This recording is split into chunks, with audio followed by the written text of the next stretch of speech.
Hermine worked its way up the coast after it slammed into northern Florida, and it once again brought attention to the problem of perpetually rising water levels and how that's leaving all of us far more vulnerable to storms like this.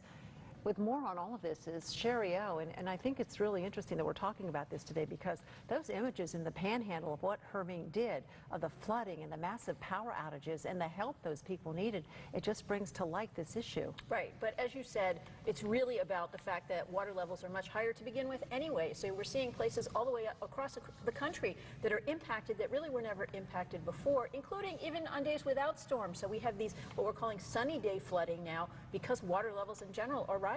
So what exactly is going on?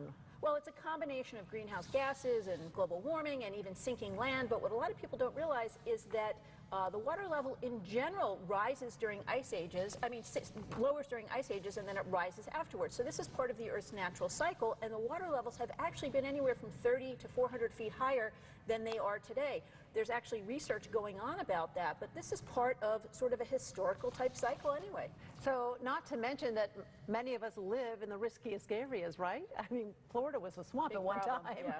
So what do you do about that? Well, it's not just Florida. Actually, if we look across the country, just a 2-level rise in water could cost as much as $100 billion across the country in homes.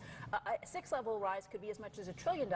So what's happening on the state and local levels is we're seeing consultants being brought in, we're seeing scientists and researchers come in to try to figure out how long it's going to take and what types of things can be done.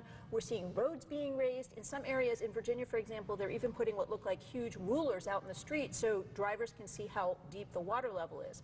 On a personal level, unfortunately, there's not so much you can do, but there are consultants who are sort of arising, this cottage industry you can hire to bring into your home and help you with some advice in terms of pumps, in terms of barriers. The problem, Roxanne, is that when you put up a hard barrier, the water's got to go somewhere, unless you're going to freeze it or make it evaporate. So it makes it harder for your neighbors. Right now, insurance is actually the only for sure solution we know.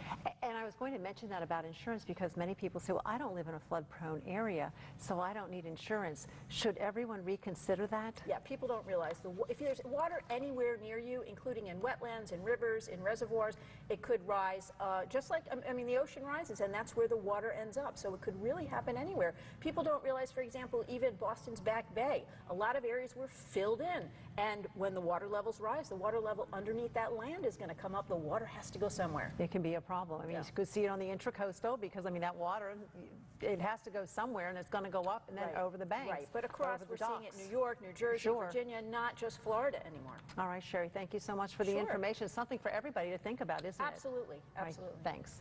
Back to you.